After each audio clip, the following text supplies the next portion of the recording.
এক বড় কাঙাল ভক্ত। ভগবান আজও খুঁজে বেড়ায় কলিযুগেও এমন ভক্ত হোক।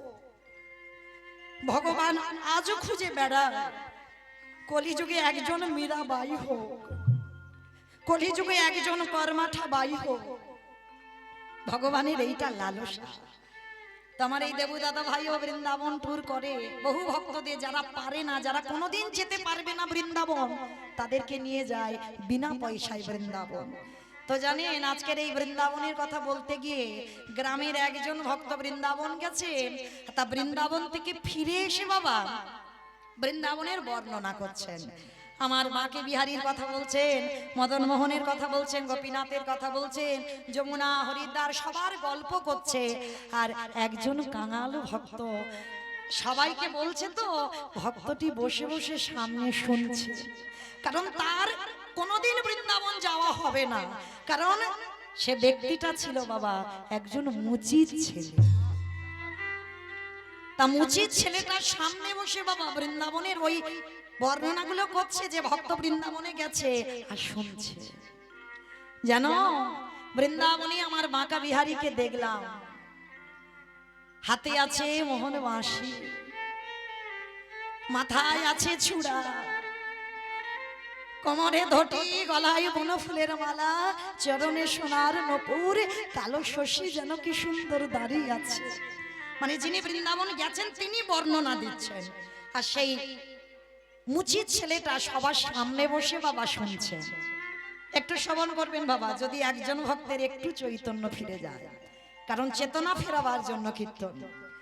তা ভক্তটি সামনে বসে আছে আর বসে বসে শুনছে বাবা বৃন্দাবনের ওই বাঁকা বিহারীর বর্ণনাটা। আর শুনতে শুনতে বাবা অঝরে সেই কাঙাল ভক্তটি কাঁদছে, কারণ আমার তো কোনোদিন আর তার দর্শন করা হবে না, তবে আমার মনে বড় আশা, আমি একবার দর্শন করতে চাই। তার যিনি দেখেছে বাঁকা বিহারীকে দর্শন করেছেন, তিনি বলছেন ভগবানের মাথায় চূড়া, কপালে তিলক, হাতে বাঁশি, গলায় মালা, কোমরে ধটি, চরণে নূপুর, মানে সব দেহের বর্ণনাটা করছে, রূপের বর্ণনাটা করছেন। আর রূপের বর্ণনা যখন হয়ে গেল, সেই মুচিত ছেলেটা বসে বসে ভাবছে, হায় রে ওই ব্রজেন্দ্র নন্দন কৃষ্ণ আমার বাঁকা বিহারী মাঠে মাঠে গরু চড়ায়, রাখালদের সঙ্গে খেলা করে, না জানি তার চরণে কত ব্যথা লাগে। শব্দ বলল, কই ভগবানের চরণে দুজোড়া জুতোর কথা তো বলল না। তো সেই কাঙাল ভক্ত মুচিত ছেলেটার মনে আশা জেগেছে, সব যখন আছে ভগবানের পায়ে জুতো নেই, আমি যাব, আমি নিজের হাতে জুতো তৈরি করে আমি আমার বাঁকা বিহারীকে দুটো জুতো পরিয়ে আসব। মনে বড় আশা, বৃন্দাবন যাইনি, বাড়িতে বসে বসে বৃন্দাবনের কথা ভাবছে, আর ভগবানের সব কথা শুনেছে, কিন্তু তার পায়ে জুতোর কথা শোনেনি। তা সেই মুচিত ছেলেটা মনে করলো, আমি ভগবানের জন্য দুজোড়া জুতো বানিয়ে নেব, কিন্তু আমার তো পয়সা নেই। আমি যে জুতোটা বানাবো, আমি মুচি ঠিক কথা, আমি জুতো বানাতে পারি ঠিক কথা, কিন্তু জুতো বানাতে গেলে কিছু তো পয়সা লাগবে, আমি সে চামড়া কোথায় পাবো, আমি যে জুতোটা করব। তা চিন্তা করতে করতে মুচি ছেলেটা কাঁদতে কাঁদতে ভাবলেন, আমি ভাবছি কেন, আমার এই যে অঙ্গের বহির্বাসটা আছে, অন্তর্বাস নেই, শুধু বহির্বাস। ভক্ত কাকে বলে দেখেন, আমার বহির্বাসটা আছে, তো আমি এই বহির্বাস একটু কেটে নিয়ে আমার বাঁকা বিহারীর জন্য আমি দুটো জুতো তৈরি করব। তো কি করেছে বাবা, ওই নিজের বহির্বাস একটু ছিঁড়ে নিয়ে দুজোড়া কাপড়ের জুতো করেছে। জুতো করে মনের লালসা, আমি নিজের হাতে আমার বাঁকা বিহারীকে পরিয়ে দিয়ে আসবো, কিন্তু আমি তো জানি না কত দূর বৃন্দাবন, যা হয় হোক, আমি তৈরি যখন করেছি তার অঙ্গে সব আছে, কিন্তু জুতো নেই, আমি এই দুটো জুতো পরিয়ে আসবো। জুতো দুটো বুকে করে ধরে আছে বাবা, যাকে দেখতে পাচ্ছে তাকে ধরছে। বলো না, তোমরা জানো কোন রাস্তা দিয়ে গেলে আমি আমার বাঁকা বিহারীকে দেখতে পাবো? বলো না গো। যাকে দেখতে পাচ্ছে তাকে ধরে বলছে। তা বলতে বলতে সবাই দেখিয়ে দিচ্ছে রাস্তা, কিন্তু বাবা জুতো দুটো বুকে করে ধরে আছে, ফেলেনি কেন? ভগবানের দেওয়া জিনিস যদি ধুলাই পড়ে যায়, উচ্ছিষ্ট হয়ে যায়, সেটা আর ভগবত সেবায় লাগে না। বুকে করে ধরে আছে, নিজে কষ্ট পাচ্ছে, নিজে দুঃখ পাচ্ছে, নিজের চরণ দিয়ে রক্ত ঝরে ঝরে পড়ছে। সেই জুতো দুটো নিয়ে পৌঁছে গেছে বাঁকা বিহারীর মন্দিরে। আর তখন পূজারী দরজা বন্ধ করে আমার বাঁকা বিহারী শয়নে আছে, বন্ধ করে পূজারী বেরিয়ে আসছে। আর সেই সময় মুচির ছেলেটা গেছে, ওই সিঁড়ি আছে না, সিঁড়ি দিয়ে উঠেছে, আর সিঁড়ি দিয়ে পূজারী নামছে। তা মুচির ছেলেটা বলছে, বাবু, ও বাবু, আমাকে একটু আমার বাঁকা বিহারীর কাছে যেতে দেবে? আয় আয় আয়, কোথা থেকে কে সেই রাত্রিবেলা আমার বাঁকা বিহারী ঘুমাচ্ছে, এখন বাঁকা বিহারীর কাছে যাবে? এই, এখন মন্দিরে দরজা বন্ধ, এখন যাওয়া যাবে না। একবার অনেক কষ্ট করে এসেছি গো, অনেক দূর থেকে এসেছি, একবার আমার বাঁকা বিহারীর কাছে যেতে দাও। শুনতে পাচ্ছিস না? বললাম না মন্দিরে দরজা বন্ধ, এখন যাওয়া যাবে না। পা দুটো জড়িয়ে ধরেছে। আমি কথা দিচ্ছি, আমি কিছু করব না, শুধু আমার এই দুটো জুতো আমি তার চরণে পরিয়ে আমি চলে আসবো। তার বড় কষ্ট গো, সে বৃন্দাবনে রোদে রোদে ঘুরে বেড়ায়, কিন্তু পায়ে জুতো নেই, ওই জন্য আমি এসেছি গো, আমি পরিয়ে দিয়ে চলে আসবো। এই, এত করে বলছি, তুই শুনতে পাচ্ছিস না? আমাদের প্রভু এখন শয়নে গেছে, তুই শুনতে পাচ্ছিস না? চরণ দুটো জড়িয়ে ধরে আছে, পা ছেড়ে দে, পা ছেড়ে দে, পা ছেড়ে দে। মারলো আগে পায়ের লাথি, ওই সিঁড়ি থেকে গড়াতে গড়াতে একেবারে নিচে পড়ে গেছে। দূর হয়ে যা, বেরিয়ে যা। বলছি না এখন প্রভু শয়নে আছে, এখনো দর্শন হবে না। চিৎকার করে ডাক দিল, বাঁকা বিহারী,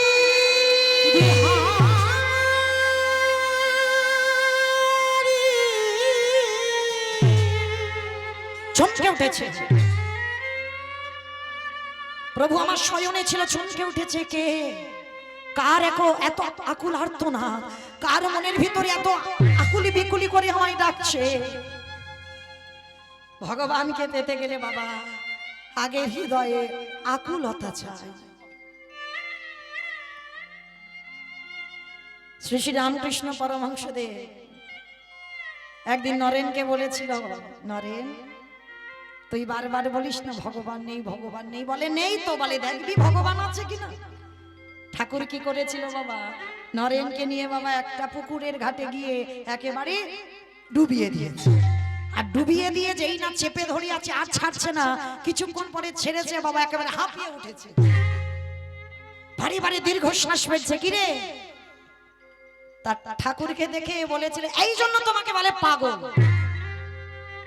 কারণ আর একটু হলে তো আমি হাঁপাতে হাঁপাতে মরে যেতাম। বলে আমি কি তোকে মরতে দিতাম? বলে তুমি আমাকে এইরকম জলের মধ্যে চুবিয়ে রেখেছিলে কেন? বলে এই যে তুই বললি না ভগবান দেখতে চাই, এই জন্য আমি এই কাজটা করলাম। বলে এর সঙ্গে ভগবান দেখার কি সম্পর্ক? বলে শোন, আমি যখন জলের ভিতরে তোকে চেপে ধরেছিলাম, সত্যি করে বলতো তোর কি হচ্ছিল? বলে ঠাকুর, আমার ভিতরটা আকুলি বিকুলি হচ্ছিল, মনে হচ্ছিল প্রাণটা এক্ষুনি বেরিয়ে যাবে, প্রাণটা এক্ষুনি চলে যাবে। বলে এটাই তো, ভগবান দেখতে গেলে হৃদয়ে আগে আকুলতা চাই, ব্যাকুলতা চাই। ওই জলের মধ্যে তোর যেমন আকুলি বিকুলি হচ্ছিল, প্রাণ চলে যাবে, যদি কোনোদিন তোর হৃদয়ে এইরকম আকুলতা আসে, ওই রকম ভগবান দর্শনে আরতি আসে, তখনই তুই বুঝতে পারবি তোর ভগবান দর্শন হয়ে যাবে। তাই হরি বল।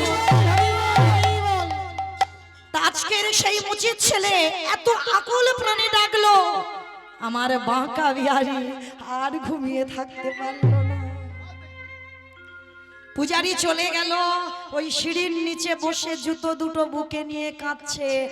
আর কি আমার ভগবান থাকতে পারে? পাথর মূর্তি ত্যাগ করে একটা বালক রূপ ধারণ করেছে।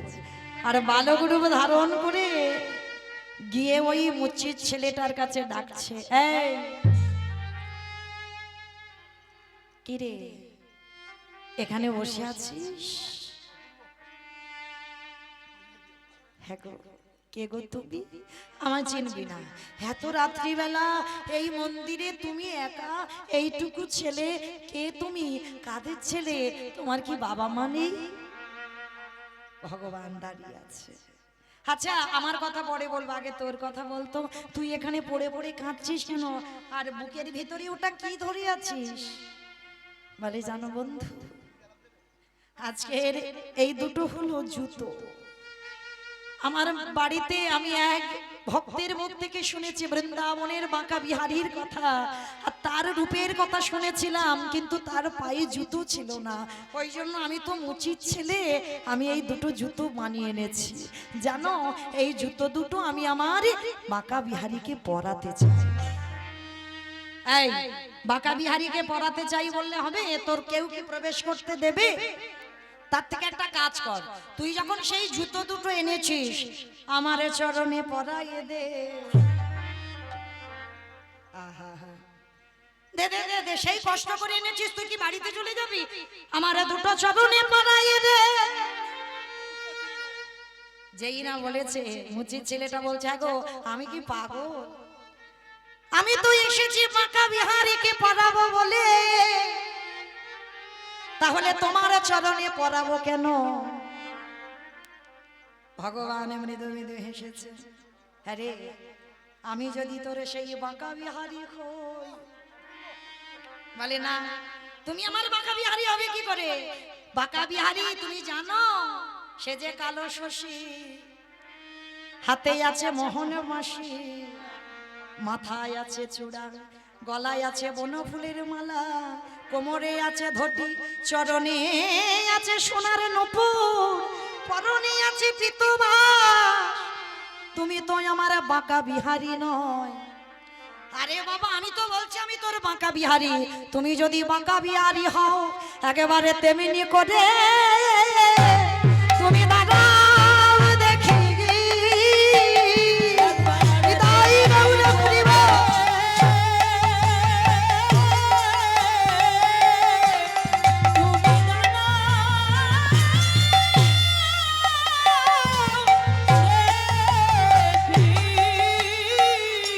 তুমি যদি আমার বাঁকা বিহারী হও,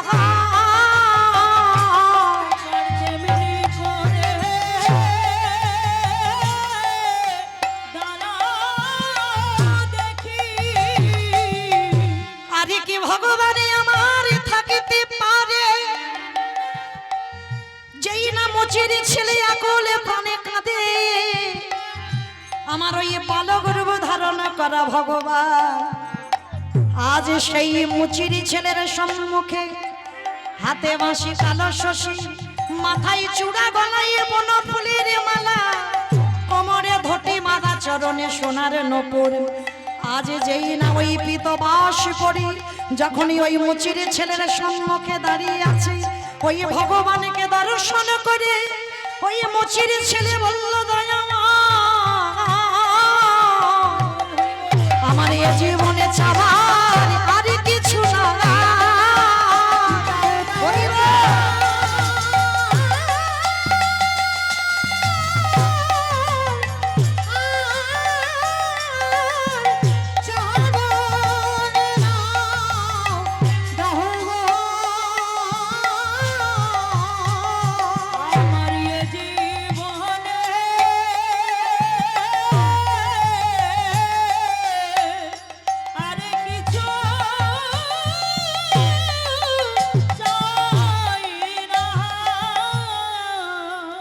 ভগবানের রূপ মাধুর্য দর্শন করল, নীল নীলাদতনু নীলাব্রজ নয়নে, সন্তারিপে করে পরাজয়, গলে দোদুল্লমা বনফুল মালা, পরনে পীত ধরা, চরণে সোনার নূপুর, বাজিছে রুনু ঝুনু বিশ্বরূপের ছটা। আজ সেই ভক্ত ভগবানকে সাক্ষাতে দর্শন করলেন, আর দর্শন করে বললেন, হে দয়াময়, আমারে বলতে যা কিছু আছে আজ থেকে আমি তোমার চরণেতে। বল হরি বল। যে যত বড় ধনী হোক না কেন, যার যত অট্টালিকা থাকুক না কেন, যার যত অর্থ থাকুক না কেন, শেষের দিনে মনে রাখবেন বাবা, তোমার এই পৃথিবীতে আপন কেউ নয়, কেউ তোমার আপন হবে না, সবাই তোমার দুদিনের জন্য। এই যে সবাই মিলে আমরা আগলে বসে আছি না, ছেলে আমারে, মেয়ে আমারে, জায়গায় আমারে, জমি আমারে, বৈভব আমার, কিন্তু যতই আমারে আমারে করো না কেন, একেবারে যদি বাসবে যে যায়, হরি বল হরি বল। পড়ে থাকবে সরকারি খামার, এসেছে একা তুমি যাবে একা। আজ মরে গেলে বাবা কালকে তুমি দুদিন হয়ে যাবে। যে যতই বলি না কেন আমি তোমায় এত ভালোবাসি, আমি তোমায় জীবন দিয়ে ভালোবাসি, একবার মরে দেখো, দুদিন মনে রাখবে, তারপরে বাবা আর কেউ মনে রাখবে না, দিব্য সংসার হয়ে যাবে। তাহলে এই পৃথিবীতে সব কিছু অনিত্য বস্তু, নিত্য বস্তু যদি থাকতে হয়, একমাত্র গৌর গোবিন্দের রাতুল চরণ। তাই গৌর হরি বল। সময় থাকতে থাকতে যদি ওই চরণ একবার আশ্রয় করতে পারো, সময় থাকতে থাকতে যদি ওই চরণ একবার বলতে পারো, তাহলে বাবা তোমার ত্রিতাপ জ্বালার কোনোদিন ভয় থাকবে না।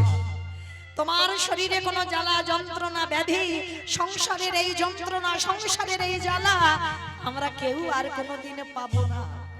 আর যদি সময় থাকতে থাকতে গৌর গোবিন্দ চরণ না ভজি, তাহলে তো বাবা সংসারে লাঠি ঝাঁটা তোমাকে খেতেই হবে। তাই আমার ভগবান জগদীজীবকে বললেন যে হরিনাম ছাড়া পদ নেই। কেন দেখেন বললেন, যেদিন আমাদের শেষের দিনে আসল ঘরে যাওয়ার সময় হবে। আসল ঘর মানে বাবা যে ঘরে আমরা আপনারা বাসা বেঁধে আছি বাবা, ও তো ভাড়াটে ঘর। বৈকাল 4টে, রাত 10টা, সন্ধ্যা 6টা, সকাল 10টা, যে কোনো টাইমে যদি ঘরের মালিক এসে বলে এই যে ঘর ছেড়ে দাও, অন্য ভাড়াটিয়ে দিতে হবে।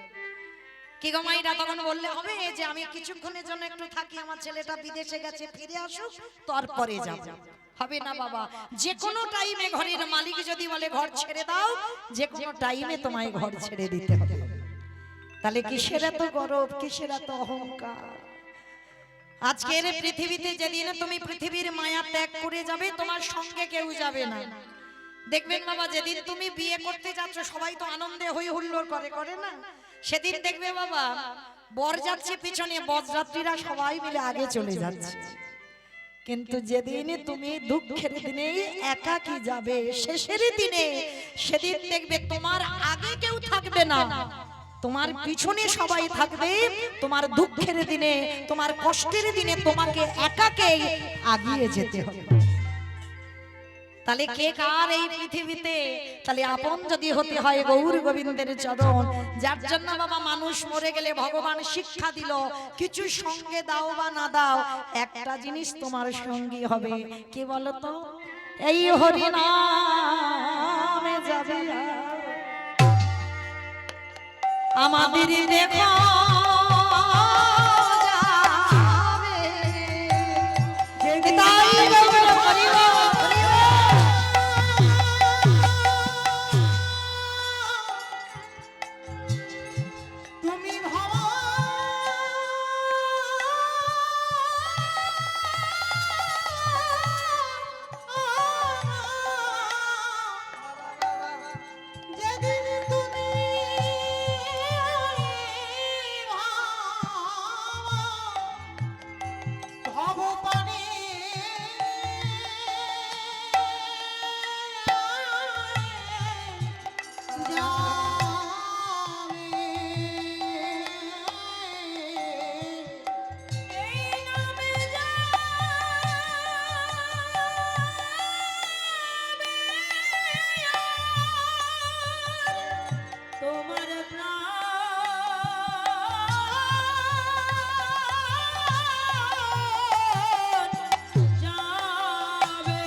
তাহলে হরিনাম ছাড়া জগতে কোনো গতি নাই।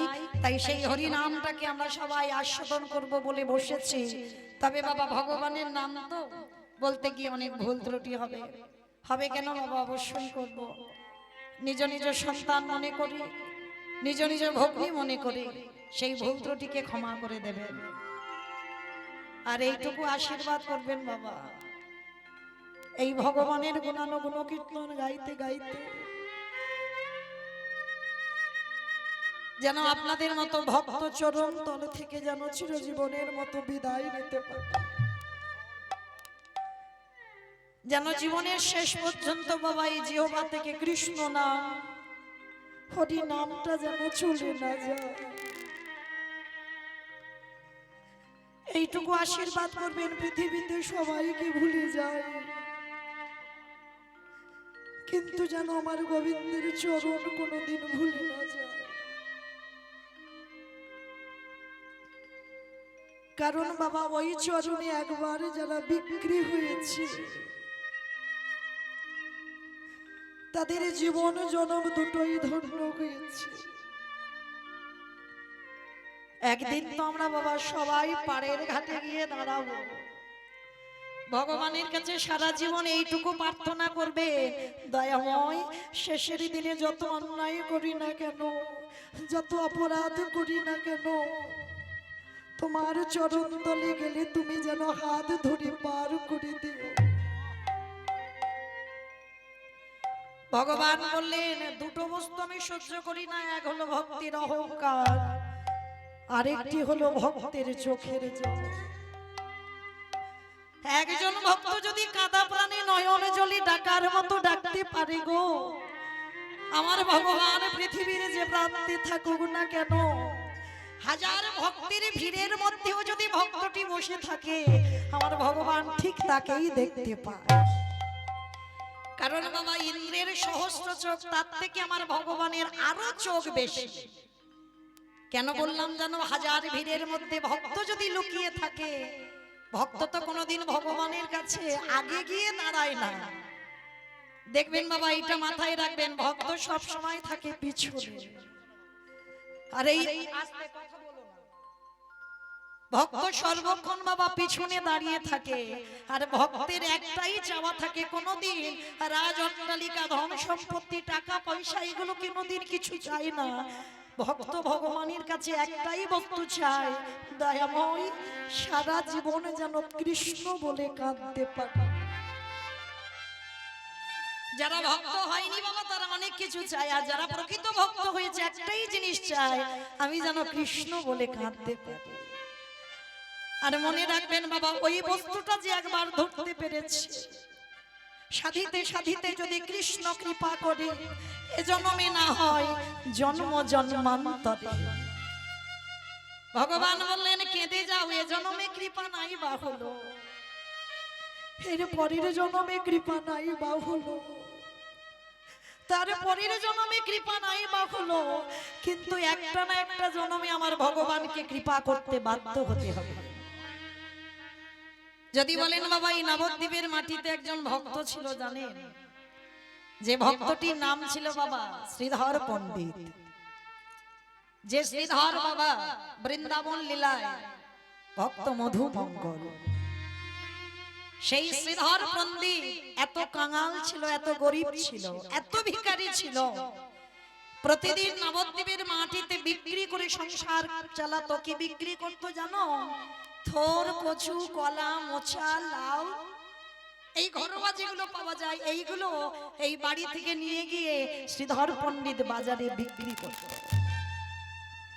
আর প্রত্যেকটা দিন আমার নিমাই পণ্ডিত ওই নবদ্বীপের বাজারে গিয়ে কারোর কাছ থেকে নয়, ওই শ্রীধর পণ্ডিতের কাছ থেকে, ভগবানের তো এই খাবারগুলো খুব প্রিয় গো, থোর, কচু, কলা, মোচা, কচি, লাউ, এগুলো ভগবানের খুব প্রিয়। তা প্রতিদিন শ্রীধরের কাছ থেকে কিনে নিয়ে যায় বাবা, কোনোদিন দাম দেয় না। শ্রীধর পণ্ডিত মনে মনে চিন্তা করলেন, নিমাই তো রোজ রোজ আমার কাছ থেকে এই লাউ, কচু, কলা, মোচা কিনে নিয়ে যায়, কিন্তু কোনোদিন তো আমায় দাম দেয় না, কোনোদিন তো আমায় কড়ি দেয় না। তো বেশ, আজকে যদি নিমাই বাজারে আসে, আজকের আমি নিমাইকে ধরবো, এই যে থোর কচু কলা নিয়ে যাচ্ছে, যেন আমাকে কিছু অর্থ দিয়ে যায়। তা আজকে নিমাই পণ্ডিত বাজারে এসেছে বাবা, আর থোর কচু কলাটা নিয়ে যেই না সবে পিছন ঘুরে চলে যাবে, শ্রীধর পণ্ডিত হাতটা নিমাইয়ের পণ্ডিতের হাতটা চেপে ধরেছে। এই যে দাঁড়াও, রোজ রোজ তুমি আমার কাছ থেকে থোর কচু কলা লাউ গুলো কিনে কিনে নিয়ে যাও, আমাকে পয়সা দেবে না? হায় রে, যে চরণ পাবার লাগি যোগী মনি ঋষি যুগ যুগ ধরে কাঁদে, যে চরণ পাবার লালসায় ব্রহ্মা ব্রহ্ম লোকে পায় না, ইন্দ্র ইন্দ্র লোকে পায় না, শিব শিব লোকে পায় না, আজ সেই চরণ শ্রীধরের কাছে দাঁড়িয়েছে। শ্রীধর চাইছে আমায় করি দেবে না। যখনই কথাটা বলা যে আমায় করি দেবে না, নিমাই পণ্ডিত বলেছিল, শ্রীধর আজকে তো আমার কাছে কিছু নেই, তবে তুমি হিসাব করে রেখে দিও, সময় যদি হয় আমি তোমার এই করি ঠিকই বুঝিয়ে দেব। নিমাই চলে গেল বাবা, তারপরে তো সন্ন্যাসী হয়ে গেল।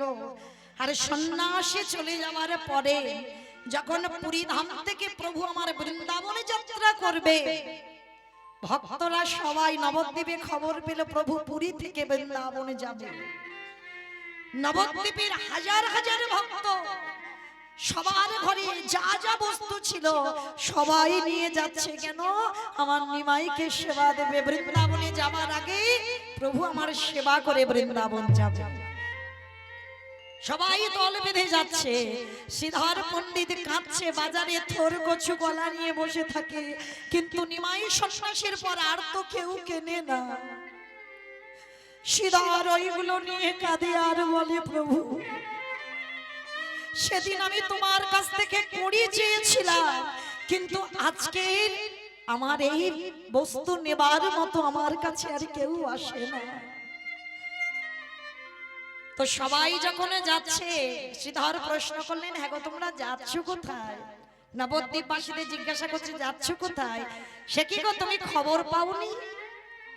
আমাদের প্রভু চলে যাচ্ছে বৃন্দাবন পুরী ধাম থেকে, কিন্তু প্রভু ভক্তদের কাছে কিছু প্রসাদ পেতে চেয়েছে, ওই জন্য আমাদের ঘরে যা যা বস্তু ছিল আমরা সবাই নিয়ে যাচ্ছি আমাদের প্রভুকে সেবা দেব বলে।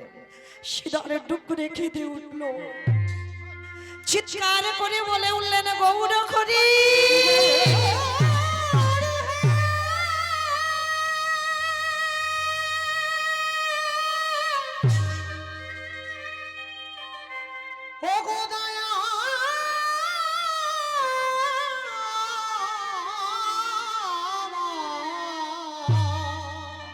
আমার কাছে তো কিছু নেই, একেবারে কৃপা করে করুণা করে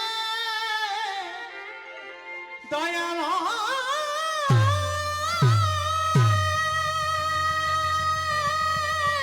বলে দাও আমি কি দেব তোমার? একেবারে কৃপা করে আমায় দর্শন দাও হে। ও গো গো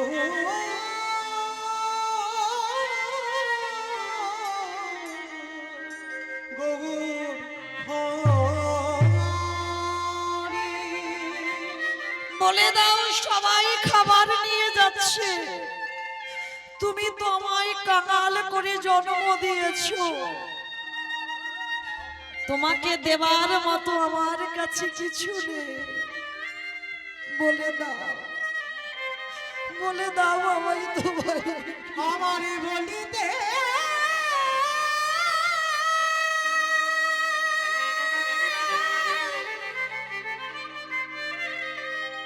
প্রভু আমার বলিতে কিছু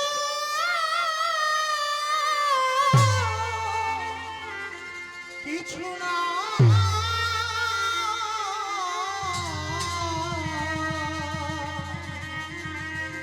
একেবারে বলো বলো দয়াল নিতাই গৌরী প্রেমানন্দে হরি বল। কি দিয়ে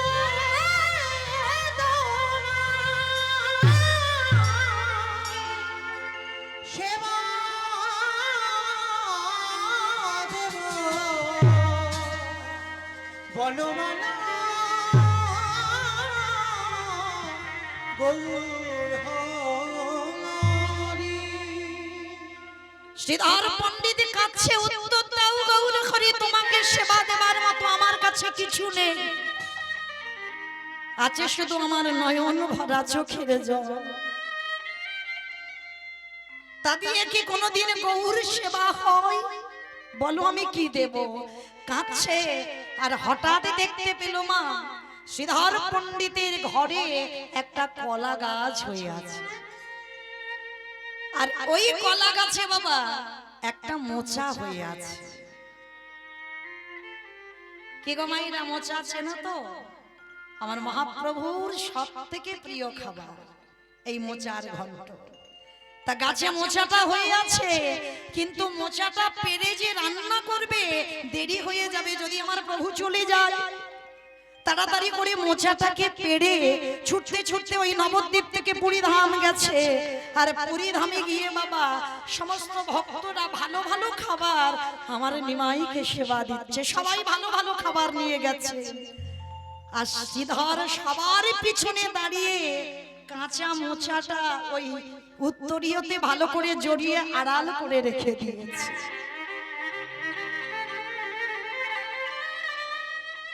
দেবে কি করে? দেবে কি করে? মোচাটা তো রান্নাই করা হয়নি,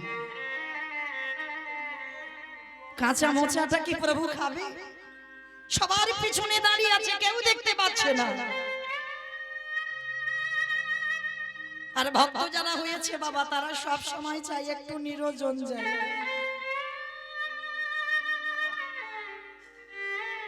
তাদের লোকালয় ভালো লাগে না, অনেক লোকজন আত্মীয় পরিজন বন্ধু বান্ধব এগুলো ভালো লাগে না। নিরজন জায়গা না হলে বাবা ভজন সাধন হয় না। যার জন্য ত্রিলোকের বড় বৈষ্ণব বাবা ভোলানাথ নিয়েছিল বাবা একেবারে পাহাড়ের মাথায়, কেদারনাথ বদ্রীনাথ একেবারে পাহাড়ের মাথায়। কেন? জগৎকে শেখালো নিরজন জায়গা না হলে, যদি নিরজন জায়গা নাও হয়, জানালা দরজা বন্ধ করে একবার হৃদয় চিত্রপটে গোবিন্দ মূর্তি অঙ্কন করে একবার হা কৃষ্ণ প্রাণ গোবিন্দ বলে ডাকো,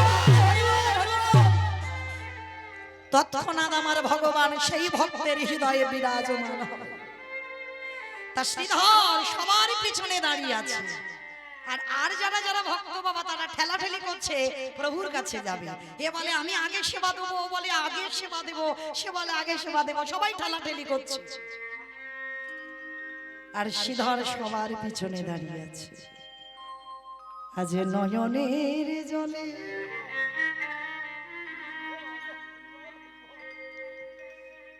বক্ষ যুগল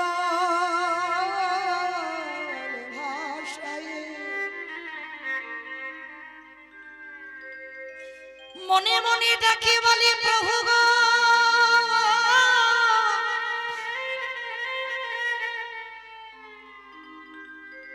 আমি তো তোমার কাঙাল ভক্ত, দাও দাও তোমার শ্রীচরণে এই অধমের দাস করে রে দয়া নিতাই গৌর জীবন প্রিয়।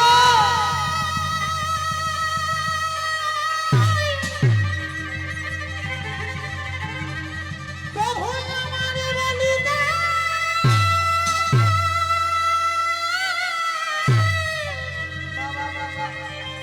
আমার বলিতে কিছু নাই গো।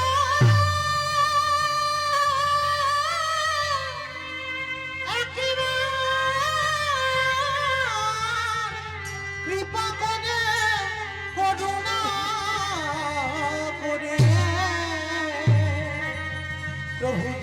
চরণে আশ্রয়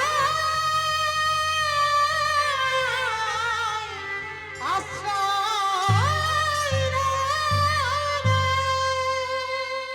আস্তে শ্রীধর কাঁদছে সবার পিছনে।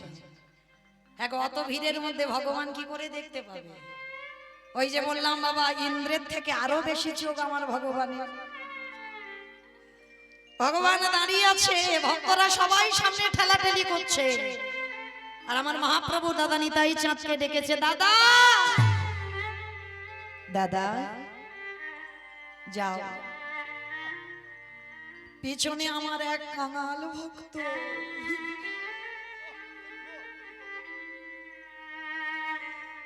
সে যে নয়ন জলে বুক ভাসিয়ে কাঁদছে, তাকে এনে দাও আমার কাছে।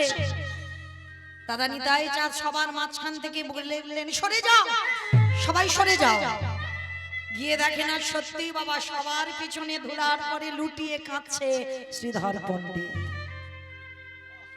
দাদা নিতাই চাঁদ গিয়ে বলছে, শ্রীধর প্রভু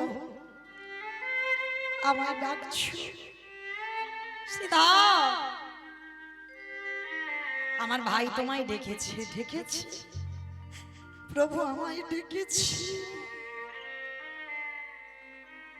আমার ডাক তার কানে পৌঁছেছে।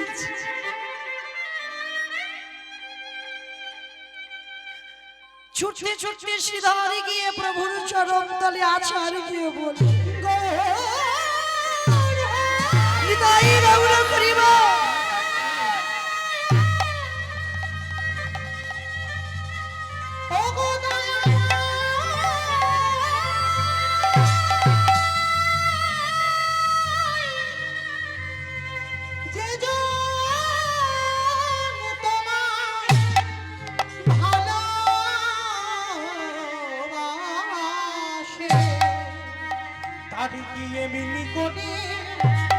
এমনি করে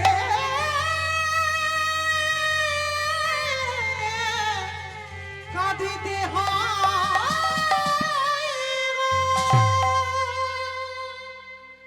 শ্রীধর বাবা পুডলিতে বাঁধা আছে, মোছাটা লুকাচ্ছে। ভগবান তো ভক্তের হৃদয় কি চলছে,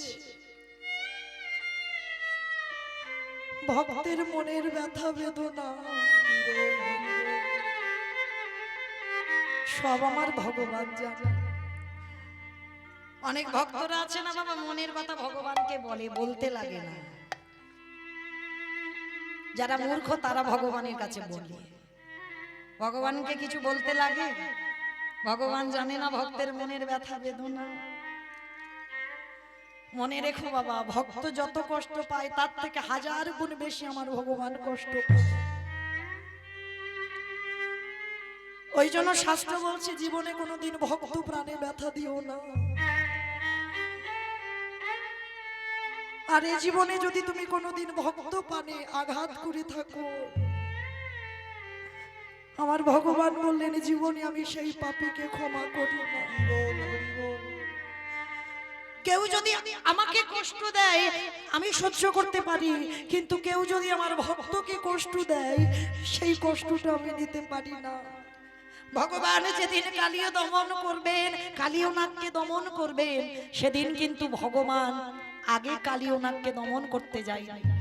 যেদিন কালিয় নাগের ঘরা পূর্ণ হয়ে গেল, যখন সেই গোষ্ঠের ছোট্ট বাছুরিটাকে টেনে নিয়েছিল কালীদহে, তারপরের ভগবানের অভিমান হলো যে কালিয় তুমি শেষ পর্যন্ত আমাকে কষ্ট দাও, আমাকে দুঃখ দাও, আমাকে জ্বালা দাও, আমাকে যন্ত্রণা দাও, কিন্তু যে গাভীকে আমি সবথেকে বেশি ভালোবাসি সেই গাভীকে তুমি তোমার জলে টেনে নিয়ে তুমি তাকে ভক্ষণ করবে। আমি আর তো তোমায় ছেড়ে দিতে পারি না, কারণ যারা আমার প্রিয় হয় তাদেরকে কষ্ট দিলে আমি যে তাদের কোনোদিন ক্ষমা করি না। তাই আজকে ভগবান কি করেছে, শ্রীধরকে ডাকছে, শ্রীধর মোজাটা লুকাচ্ছে। কি লুকাচ্ছ? কি লুকাচ্ছ? পিছনে কিছু নয়, কিছু নয় প্রভু, কিছু নয়। কিছু নয় বললে হবে? আমি দেখতে পাচ্ছি তুমি কিছু লুকাচ্ছ। না প্রভু, কিছু নয়, ওটাকে তোমায় দেখতে হবে না, আগে দেখাও দেখি। ভগবান জোর করে গিয়ে শ্রীধরের আঁচলটা খুলে উত্তরিয়াটা সরিয়ে দেখছে, একটা মোচা এনেছে। বাবা বাবা, শ্রীধর, আমাকে সেবা দেওয়ার জন্য তুমি মোচা এনেছো? তুমি জানো আমি মোচার ঘন্ট বড় ভালোবাসি। শ্রীধর চরণটা ধরে বলছে, প্রভু রান্না করবার সময় পাইনি, মনে ভয় হলো যদি তুমি চলে যাও, ওই জন্য রান্না করবার সময় পাইনি প্রভু, আমি কাঁচা মোচা এনেছি। গৌরহরি বললেন, শোনো ভক্তগণ, আমি আর একটা দিন রয়ে যাব পুরী ধামে। কেন গো? শুধু শ্রীধরের হাতে মোচার রান্নাটা খেয়ে তবে যাব।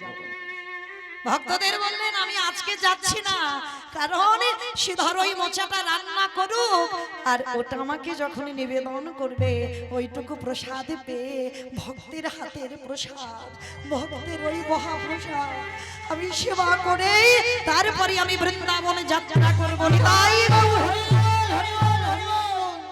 শ্রীধর গৌর হরির এত কৃপা, এত দয়া দেখে প্রভুকে বললেন, হে দয়াময়, তুমি তো বলেছিলে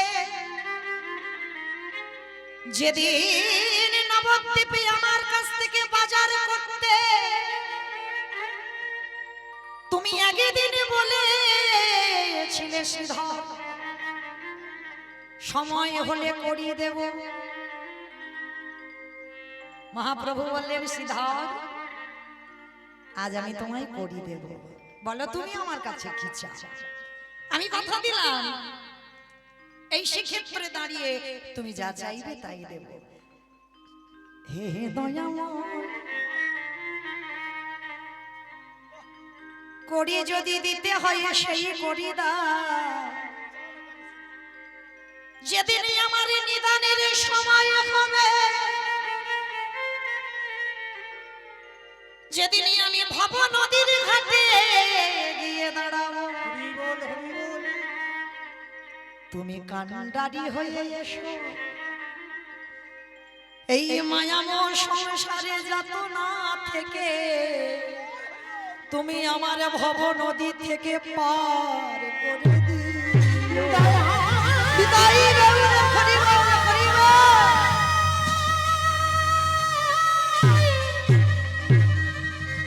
যেদিন আমার নিদানে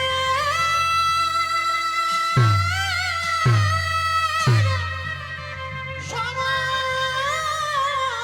হয়, সেদিন আমার হাত ধরে ভব নদী পার করে দেবে। আমি আর তো কিছু চাহি না,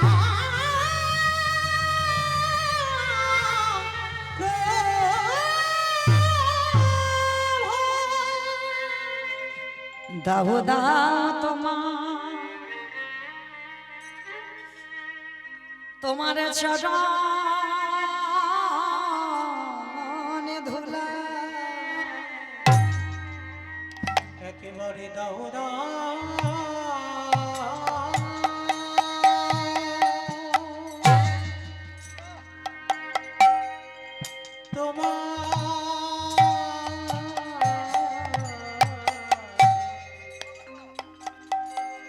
তোমার চরণ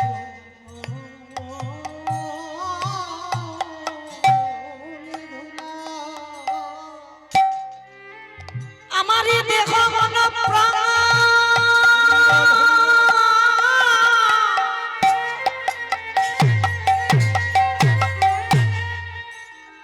জীবন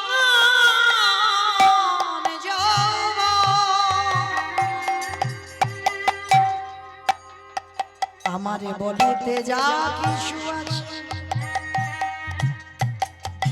আমি যে সবে তব চরণে সপিলাম। প্রভু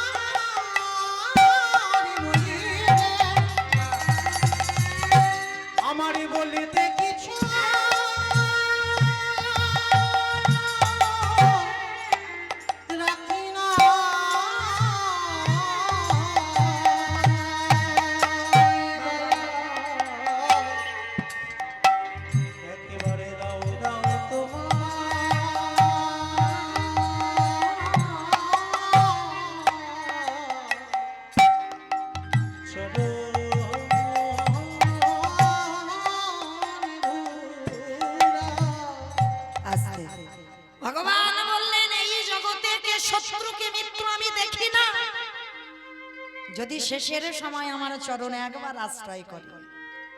ভগবানের জীবনে বাবা শত্রু মিত্র বিচার করে না, জাত বিচার করে না, ভেদাভেদ করে না, কে উচ্চ জাত কে নিচু জাত এগুলো ভগবান কোনোদিন করে না, এগুলো মানুষ করে। কে বৈষ্ণব কে ব্রাহ্মণ কে ক্ষত্রিয় কে বৈশ্য এগুলো মানুষ বিচার করে, কিন্তু আমার ভগবানের বিধানে এই বিচার কোনোদিন নয়। যে রাবণ রাজা, বলেন তো বাবা, ভগবান রঘুপতি রামচন্দ্রের সব থেকে বড় শত্রু, সত্যি সত্যি কি শত্রু ছিল?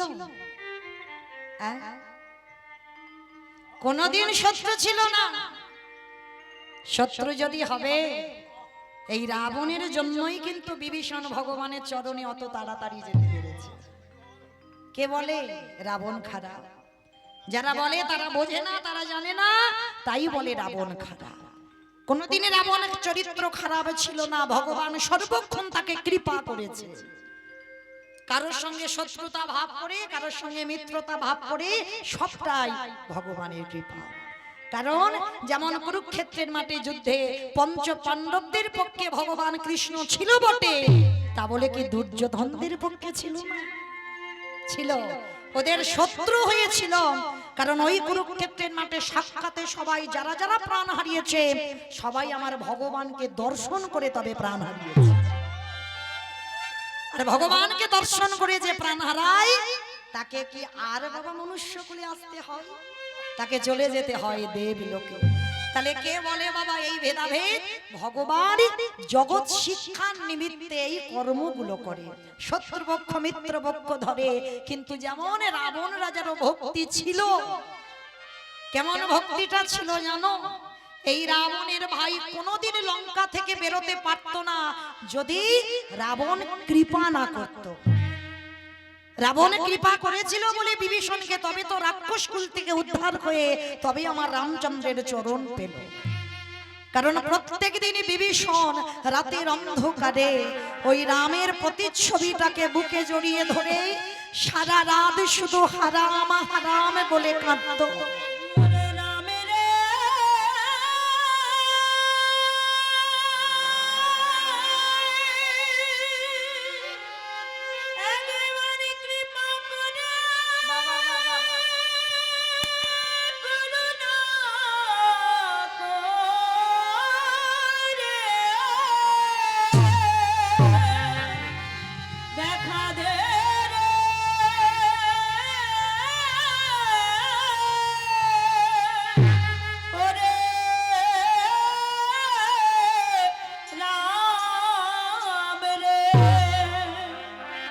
হঠাৎ রাবণ রাজার কানে চলে গেল, কে জানো রাম নাম বলে কাঁদছে।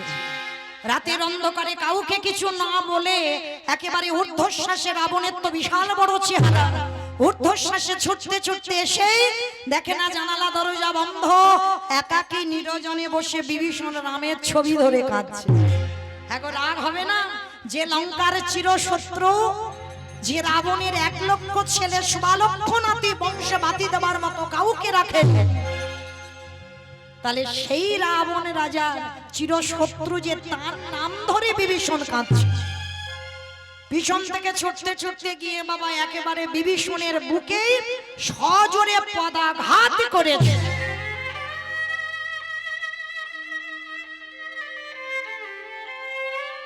আর যেই না পদাঘাত, সঙ্গে সঙ্গে ধুলাই লুটিয়ে পড়েছিল বিভীষণ। এই জায়গাটা মায়ের একটু মন প্রাণ দিয়ে আস্বাদন করবেন। প্রত্যেকটা মানুষের জ্ঞানের কথা, চৈতন্যের কথা।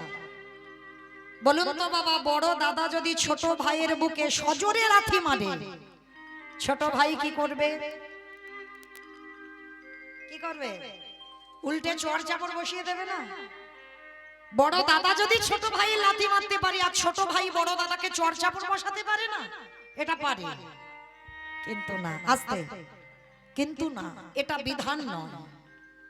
এটা কলিযুগের মানুষ না আমরা করি। বড় দাদা যদি মারে, ছোট ভাই উল্টে চড় চাপড় মেরে দিচ্ছে, কিন্তু এটা বিধান নয়।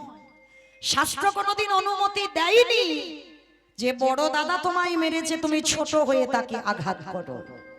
মনে রাখতে হবে বাবা, বড় দাদা মানে পিতার সমান। আর সেই পিতার সমান রাখেন, ওখানে রাখেন, পিতার সমান দাদা যদি ছোট ভাইকে হাজারো মারে, ভগবান বিধান দেয়নি ছোট হয়ে তুমি উল্টে চড় চাপড় দাও।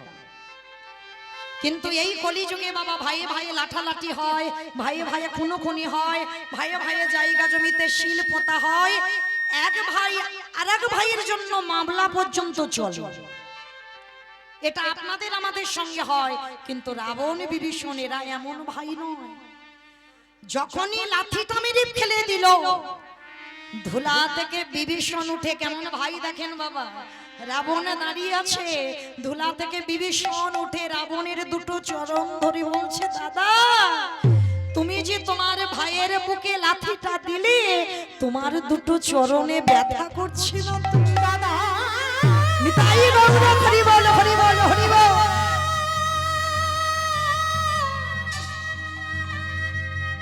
আমার এই কঠিন বুকে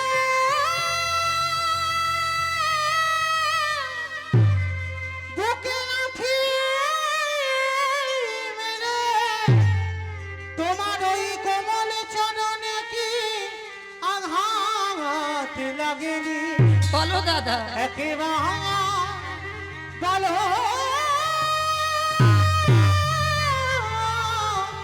বলো না।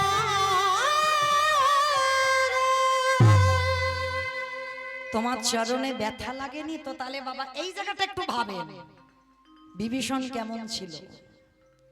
এই হলো ভক্ত। মনে রাখবেন বাবা, ভক্ত কোনোদিন জোর গলায় কথা বলে না, ভক্তের কোনোদিন রাগ অভিমান থাকে না। ভক্ত কাকে বলে? যার হৃদয়ে ভগবত ভক্তির জ্ঞান আছে, সেই তো জগতে ভক্ত। সবার মধ্যে যে ভগবান দর্শন পায়, কে শত্রু কে মিত্র, যে কোনো ভেদাভেদ করে না, সবার কাছে যে সমান, সেই কিঞ্চিত ভক্ত হবার অধিকার পেয়েছো মাত্র। আজকের বিভীষণ কেমন দেখেন, আর ভক্ত চিনবেন কি করে বাবা? এই যে আমাদের গলায় তুলসীর মালা, ভক্ত না? আস্তে, এই যে তিলক সেবা করা আছে বাবা, দেখলেই মনে করবেন ভক্ত, প্রসাদ ভুজি ভক্ত না। এগুলো ভগবান দিয়েছেন আভরণ, মানে পোশাক। তুমি যে ভক্ত হয়েছো তার পোশাকটা তুমি পরেছো, তাহলে ভক্ত চিনব কি করে? ভক্ত চিনব কি করে? ভক্ত চিনতে গেলে বাবা তোমাকে আগে ভক্তের নয়নের দিকে তাকাতে হবে। দেখবেন বাবা, ভক্ত চিনতে গেলে আগে ভক্তের চোখের দিকে তাকাবে। যার একবারে কৃষ্ণ নামে, যার নয়নে বাড়ি ঝরে, যার একবারে কৃষ্ণ নামে যার হৃদয়টা দুলে ওঠে, কৃষ্ণ নাম বলার সঙ্গে সঙ্গে যার হৃদয়ে প্রেম জাগে, মনে করবেন বাবা সেই হতে পেরেছে কিঞ্চিত ভক্তের অধিকার। বিভীষণ তেমন ভক্ত, দাদা মেরেছে, উল্টে চরণ দুটো ধরেছে, দাদা তোমার পায়ে ব্যথা করেনি তো? দূর হয়ে যা ঘরশত্রু বিভীষণ, আমার খাবি, আমার পড়বি, আর আমার শত্রুর নাম করবি, আমার বাড়িতে বসে বেরিয়ে যা। এই মুহূর্তে আমার বাড়ি থেকে বেরিয়ে যাবি, দূর হয়ে যাবি, তোর মুখ আমি দেখতে চাই না। চলে যাচ্ছি দাদা, আসবো না দাদা, শতবার ডাকলেও তুমি আর কোনোদিন আমার নয়ন আর তোমার চরণ দুটো এক হবে না। আমি চলে যা যা যা যা, চলে যা। যার সাত কুলে কেউ নেই সে আবার বলে চলে যায়। যাবি কোথায়?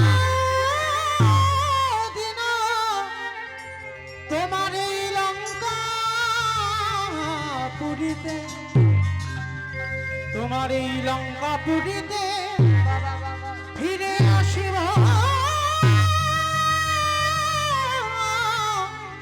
আসিব না। দূর হয়ে যা। যখন দূর দূর করে তাড়িয়ে দিয়েছে, একটা লাথি খেয়ে বিভীষণ সোজা চলে গেল কোথায়? একটা লাথি খেয়ে। এই জায়গাটা বাবা বড় জ্ঞানীর কথা, বড় চৈতন্যের কথা, বড় চেতনার কথা, ভালো করে আস্বাদন করবেন। একটা লাথি খেয়ে চলে গেল, আর কোথায় যে গেল সেটা কেউ না জানো, রাবণ ভালো করে জানতো। আমার ভাই লাথিটা খেয়ে কত দূর যাবে। সরাসরি বাবা সকাল হয়েছে তো রাবণ সারা রাত ঘুমাতে পারেনি, শুধু ছটফট করছে। কেন? যতই হোক ভাই তো, আস্তে যতই হোক ভাই। দেখবেন বাবা, যখন অনেক মানুষ আছে বড় হয়ে ছোটদের কটু কথা বলে, আঘাত দিয়ে কথা বলে, তারপরে কিন্তু বাবা নিজেরা অনুতপ্ত হয় যে কথাটা ঠিক হয়নি বলা, এই কথাটা আমার ভুল হয়েছে, আমার কথাতেও কষ্ট পেয়েছে, আমার কথাতেও দুঃখ পেয়েছে। ভাবে ভক্ত যারা হয় তারা ভাবে।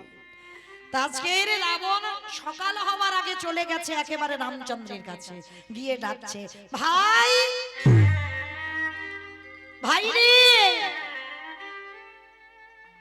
কোথায় গেলি? আমার উপরে অভিমান করেছিস? আয়, আমি তোর দাদা এসেছি, এখানে আয়, আমার কাছে আয়। লক্ষণ এসে বলছে, তোমার লজ্জা করে না?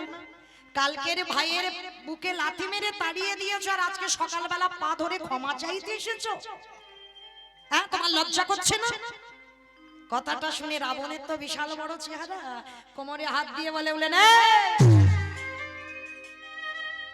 তুই কি মনে করেছিস কালকে লাথি মেরে আর আজকের পা ধরে ক্ষমা চাইতে এসেছি? ভুল ভাবলি, ক্ষমা চাইতে আসিনি। ওরে, আমি দেখতে এলাম ও কালকে যে আমার পায়ের লাথিটা খেলো, লাথিটা খেয়ে ঠিক ঠিক জায়গায় পৌঁছালো কিনা, এইটুকু দেখবো বলে আমি সকাল সকাল ছুটে এসেছি। রাম এসে বলছে, তোমার লজ্জা করে না রাবণ?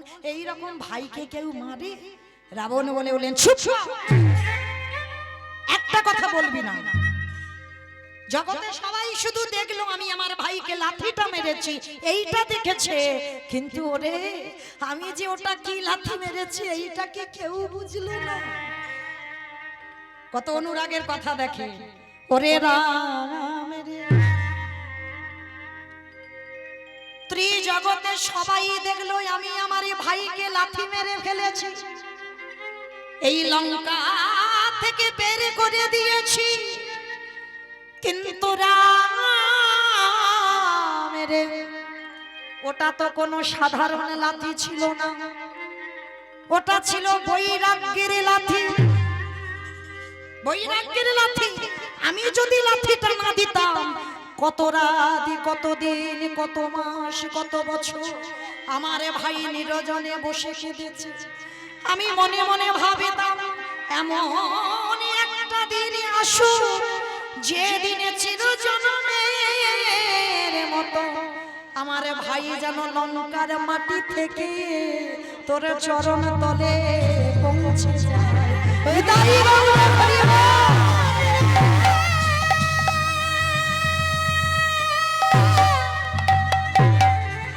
আমি আমার ভাইয়ের বুকে যদি না লাথি মারিতাম, তবে কি এত তাড়াতাড়ি ও তোর চরণে আসিতে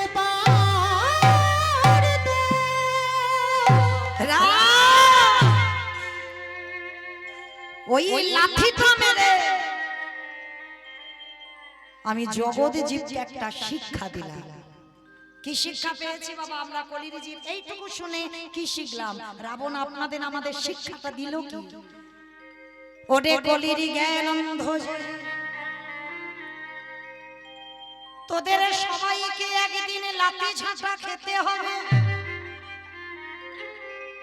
কি বাবা ঠাকুর খেতে হবে না? সবাইকে খেতে হবে, তবে সবাই বলা ভুল, আমার কথাটা শুনে বলবেন, সবাইকে নয়। কিন্তু লাঠি ঝাঁটা বেশিরভাগ মানুষ এখানে আমরা শেষের দিনে খাবো। কেন? আজ আমাদের চরণ দুখানা চলছে, হাত ভরে রোজগার করতে পারছ, এটা বাবা একেবারে বাস্তব কথা। যতদিন তুমি সংসারকে দিতে পারবে, এই সংসারে তোমার কদর যত্ন করবে। কি বাবা মা ভুল বললাম? শরীর চলবে যতদিন, পরিবারে সবাই তোমায় ভালোবাসবে। যতদিন তুমি চাকরির পেনশনের টাকাগুলো তুলে দিতে পারবে, দু ব্যাগ ভর্তি বাজার করে সংসারে দিতে পারবে, এই সংসারে তুমি খুব আদরের হবে। যেদিনে তোমার কাছে আর কিছু থাকবে না, যেদিনে তুমি এই চরণে ভালো করে দাঁড়াতে পারবে না, যেদিন দুহাত ভরে রোজগার করতে পারবে না, যেদিন তুমি কানে আর কিছু শুনতে পাবে না, এই জিহ্বাতে কৃষ্ণ নামে আর বলতে পারবে না, এই নয়নে আর কৃষ্ণ দর্শন ভক্ত চরণ দর্শনে আর হবে না, যেদিন তোমার 10 ইন্দ্রিয় শিথিল হয়ে যাবে, যেদিন তুমি পায়খানা প্রস্রাব করবে, কারণ তোমার আদরের ঘর হলো দোতলার ওই ঘরটা, ওই ঘরে তুমি ছিলে এতদিন, কিন্তু যেদিন তুমি পায়খানা প্রস্রাব করবে, এই সংসার তোমার হাত ধরে নিচের তলায় নামাবে। কি বাবা নামাবে না? হাত দোতলায় রাখবে, এবার নিচের তলায়। এইবারে যখন পায়খানা প্রস্রাব করবে, এই সংসার একদিন ভালোবাসবে, দুদিন ভালোবাসবে, 1 সপ্তাহ ভালোবাসবে, 1 মাস ভালোবাসবে, জোর 1 বছর ভালোবাসবে, তারপরে তোমার লাতি ঝাঁটা খেতে হবে। রাবণ বলল কলির জ্ঞানন্ধ জীব, শিশুকালে কৃষ্ণ ভজে কৃষ্ণ পাবার আসে, যৌবনে কালে কৃষ্ণ ভজে আসে বা নাই আসে, বৃদ্ধ কালে কৃষ্ণ ভজে জমের তরাসে। সময়ে থাকতে থাকতে যদি একজন ভক্ত কৃষ্ণ চরণে আঁকড়ে ধরে, তাকে আর সংসারে লাথি খেতে হয় না, ভগবান অনায়াসে তাকে তার রাতুল চরণে আশ্রয় দিয়ে দেয়। গাবি গৌর পরিবার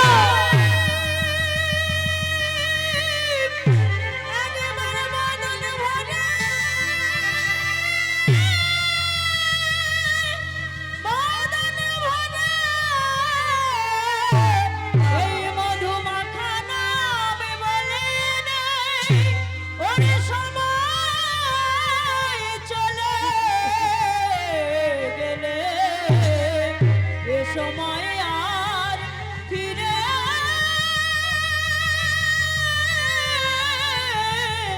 আসবে না। ওই জন্য বললেন সকাল সকাল ভজনে নামতে হবে। সকালে যদি গড়িয়ে যায়, বিকালে আর ভজন হবে না। ভগবান ভক্তের ওই চোখের জলটাই ভালোবাসা, আর কিছু নয় বাবা। ওইটুকু দিয়ে শুধু ডাকো, ডালা দিতে হবে না, মন্দির করতে হবে না, এই যে দামি দামি পোশাকে ভগবানকে সাজাতে হবে না, রজনীগন্ধার মালা দিতে হবে না, শুধু চোখের জলটা দাও, আর কিছু লাগবে না। যদি বলো তার প্রমাণ,